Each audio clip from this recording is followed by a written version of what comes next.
Welcome to the Golf Report podcast. My name is Gavin O'Connor. I'm joined by Breanna Jenco, the head women's golf coach at Xavier University. Coach, your team is coming off a recent six-stroke victory at the Lady Paladine in South Carolina, hosted by Furman University.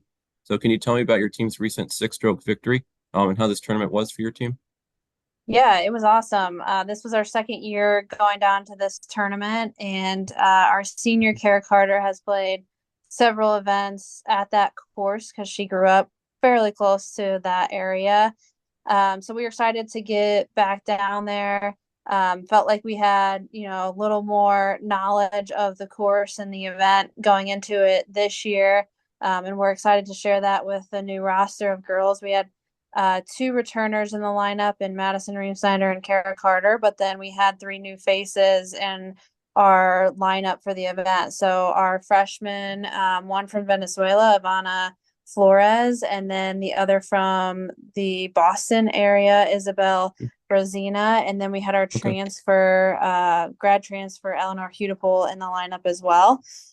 So we were excited to get back out there and, put together a solid first day led by Kara with a 68 and had a lot of good scores that day. And I think that really started to show the girls what this team is capable of. And they just kind of rolled with that momentum through the next 2 days. And I think Western Kentucky and Furman both gave us runs there at the end, closing the gap to I think it was as small as three or four shots at one point that final day. But we were able to finish. Kara had a birdie to finish, and Ivana birdied her last hole as well, and that bumped us to about a 5-shot lead to finish up there. So it was fun to see our two returners have solid finishes, being in the top 10, and for the two freshmen to finish strong as well. Yeah. Your team had a 14th place finish in your opening tournament of the season.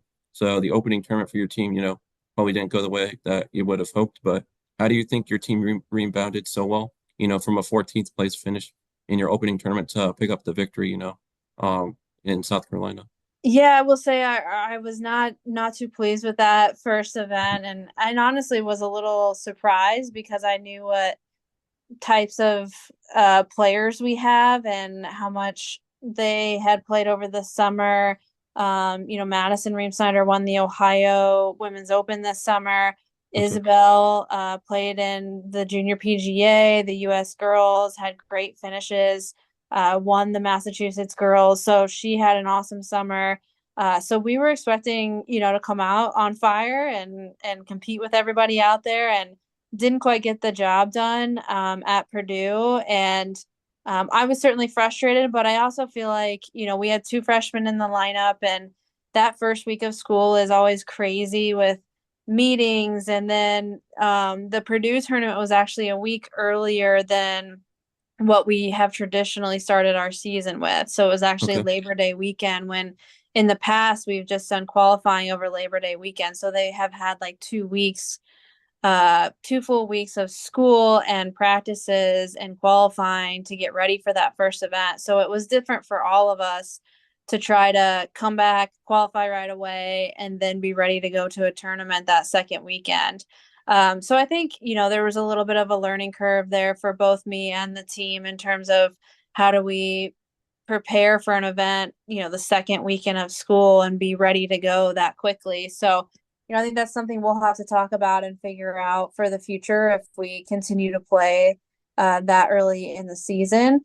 But it was awesome to, then we came back for 2 weeks and the girls worked hard and did everything I could have asked for. And then they were able to see the results here at Furman last Yeah. weekend.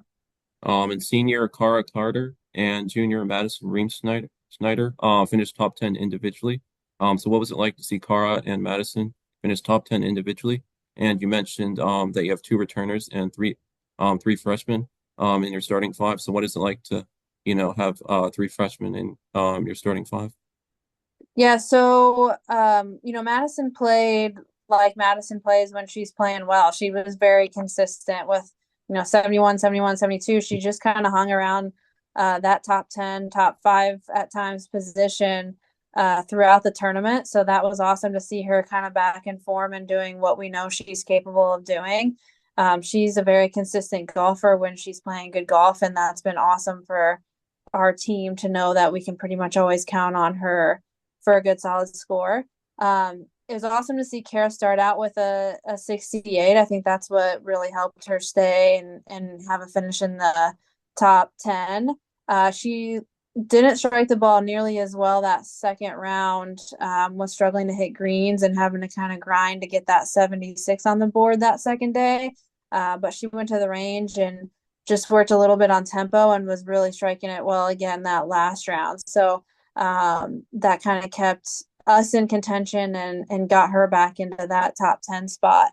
So that was exciting. Now we'd love to see her put three of those rounds together back to back to back and really finish strong in a tournament like we know she's capable of. And then yeah, three new faces in the lineup has been interesting. You know, it's hard on obviously some of the returners that had spots in there last year, but I think we're going to be a deeper team this year because of that, because we've got a couple of returners. We had two individuals in the event too, that both had strong finishes in the tournament as well. So we're going to have some competition for this top five this year, which I think is a good spot for us to be in as a team. The more we can push each other internally, the better and stronger we're going to be externally as we start facing better and better competition throughout the season. But we're really excited about our freshmen and newcomers. They're all really good fits for us. I think there's a ton of potential in terms of the talent level that they have, and what they can bring to this program over their career. Yeah. So coach, two more questions about this season. First off, your team went from, finishing 14th in your first tournament to, picking up the win recently. So how can your team's recent victory be momentum for the rest of the season? Because there probably wasn't, high momentum after the first tournament. And then, what do Yeah, you see for your team for the remainder, of the season? yeah. So I was really excited to see them. You know, obviously I wanted to bounce back and have a solid tournament here at Furman, but to get the win was just the icing on the cake because this is what I felt like this team was capable of. And I knew after Purdue, I was like, I know we're better than this. So, that was kind of the rhetoric in my head was, I got to keep pushing them and keep working hard with them for them to be able to see what they're capable of, and to see it right away at our second event was awesome. And I hope they see the possibilities in themselves, but also in each other. I think, we had different people leading the way each round at Furman and had great scores from a lot of people. So I think that really kind of takes a little bit of pressure off people to really have to feel like they got to go out and be the one man and win every tournament for the team to be great. And instead they can play their game and relax and know that they've got teammates that are great players too. And if any of them get hot, look out. We're going to be, a team to be reckoned with. So, hopefully they've got some confidence in themselves now from this win and in each other and what we can do as a team. So finally about, this season, coach. So correct me if I'm wrong, but your team is going to conclude their fall season in the Bahamas. So what do you think it will be like for your team to conclude their fall season in the Bahamas? It'll probably be, pretty cool to go to the Bahamas to conclude your fall Yeah. season.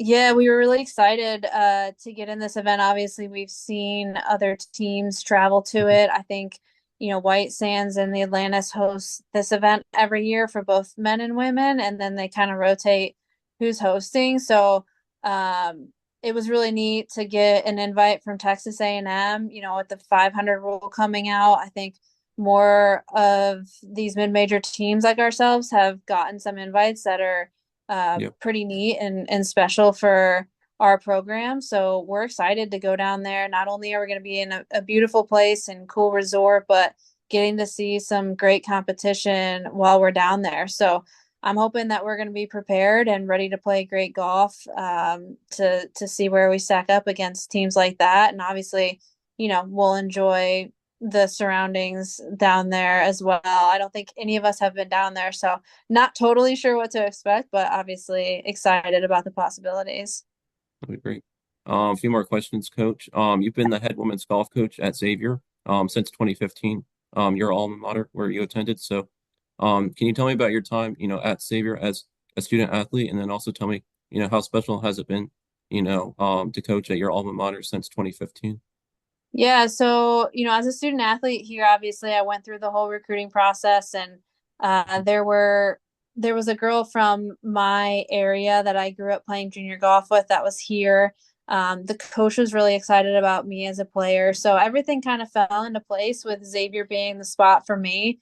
And after 4 years, I couldn't have been happier that this is where I ended up and where God kind of led me for my career, because I had awesome teammates that are still some of my best friends. I think the bulk of my wedding party were college golf teammates. So, we're still really close, and I shared so many awesome memories with them. And my hope as the coach now is that I hopefully can help the new generation of Xavier women's golfers have as awesome of an experience as I did. So, we had some solid years, made some runs at some conference wins, but never quite got the job done. And like I said, I had awesome people surrounding me the whole time and absolutely loved my experience. But I also felt like they had just built our indoor facility here my senior year. So we got in it a little bit that spring of my last semester to use it a little bit that winter. But I started stepping back a little bit and putting on kind of a coaching hat and thinking, Xavier offers an awesome academic degree, so many awesome people in this community. And now we've got these awesome resources for the golf teams. There's no limit to what this program can achieve.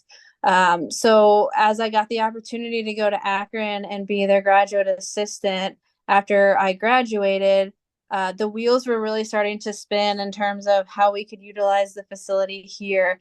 And my final year there at Akron, my coach told me that he was going to retire. So I was a little nervous that I was awful young to be taking over a program and wasn't sure if I would get it, but was super blessed and fortunate to be able to land the job, and was really excited to come back here and start putting those ideas on paper and putting them to work to see if we could be as good as I think that we're capable of, and been on that journey ever since. So, we've won some conference championships now and gone to regionals, and we're ready to kind of knock down that next door of getting to a national title, and hopefully, from there we'll continue to be competitive and see if we can't contend for a national championship at some point. Yeah, that's great. They've returned to Xavier, and you've had a lot of success. Two more questions I want to ask, Coach. So your team has won five straight Big East titles. So, what has it been like for your team to win five straight, Big East titles? And how has your team, been so successful, particularly, at the conference championship? And then also tell me, I was interested to know, the Big East championship is down, I believe, by Hilton Head, South Carolina. Can you just tell me about, the conference championship being down in South Carolina? Yeah, so we had signed a 7-year deal with Kalawasi Island Mhm. golf course down there, just inland from Hilton Head. And we loved it. I think, we started with a smaller contract and absolutely loved it. So all the coaches were on board with that 7-year deal once it was signed. And then COVID hit, and that area, it's kind of an island, and that area has a lot of retirees, and it's kind of a retirement community. So uh they kind of shut us out during COVID. Obviously the 1 year got canceled, and then when things were starting to open back up, they were not quite ready to have us back yet. And then, as a lot of golf courses did after COVID, when golf really took off, they decided to renovate their property. So we've been gone from there for the last 3 or 4 years. We were having to find other places to go, and it was tough. I mean, golf is was so popular right now that a lot of people were making a lot of money in other ways. So it was hard to find other locations, but we were super excited to get to return to Kalawasi Island this year. That was the site of our first championship. So for me personally, it was awesome to be back. But for the championship in general, too, that community has been so supportive of our championship, both men's and women's. They really roll out the red carpet and make it feel like a championship. And the course offers some great finishing holes where, the championship can be on the line. And that's exactly what happened this year. There's probably the three last holes are all along kind of a marsh there at Kalawasi Island. So there's certainly a lot of wind that comes in off of that. And then areas for you to get into trouble. You've got a par three that kind of carries some of it. And if you hit any hooks or anything like that, you can be flirting with it. So it's a fun place to finish a championship. And along the marsh there too, the sound travels. So if there's things happening on any of those last three holes, you're hearing the applause and you're hearing all the excitement around any of those three holes. So this year was crazy because it was every time I was looking at the scoreboard, it was changing. We were up one, we were down three, we were up. I mean, between us and Georgetown, I kind of put my phone away and was like, I got to just focus on what's in front of me because it's going to come down to the last stroke and I'm not, it's not something you can control, and watching it go back and forth wasn't helping me any. So, we just stayed focused on helping the girls finish strong, and we were fortunate to be able to come out on top by two. But I think we've had a lot of players that have really bought into the process here, and knowing that we're going to work hard to become the best golfers that we can be. And we're fortunate that we have awesome facilities here at Makatiwa Country Club that allow us to work hard in a great environment, and that'll allow us to work on all aspects of our game and help take our game to that next level. So between the girls and the families and the facilities, I think that combined with the work ethic that we preach and that the girls have maintained has really helped us capture those five victories. Yeah, I asked about South Carolina because I have family like my grandmother and my parents are going to retire down there by Oh yeah. Hilton Head, so I've always wanted to go check out your college championship a little bit. Yeah. But at the same time, it's the Heritage, so I've never been able to make it. Yes. So I always go to that instead. Yeah. Um, but yeah, that's why I asked about South Carolina. But it's cool. So final question, Coach. I asked this to all coaches just to end. For you, what do you enjoy most about being a college coach, and what do you enjoy most about being back at Xavier as head coach? Yeah, I mean, I love the relationships with all the girls, and I'm about as competitive as they come. So I love that I get to compete still in the job that I do on a day to day, both when it comes to, there's competition when it comes to recruiting and trying to get the best players for us and for our program in here and help them see what we're capable of and what their experience could be like here. And then, there's the competitive side of helping these girls grow. So it's been so fun to watch the girls work hard and see the reward of that work, in both their results on the course and off the course, but also just in terms of who they become as people. So it's just very rewarding to get to have a hand in that and to help them see that, and get to work with these girls on a day-to-day basis and build teams and build that team chemistry. We talk about how important the work is with each other as well. So I've just really enjoyed, being a part of it all. And like I said, I had such a wonderful experience playing here that it's fun for me to be back and get to see the future generations having an awesome experience as well, and getting to, put Xavier women's golf on the map.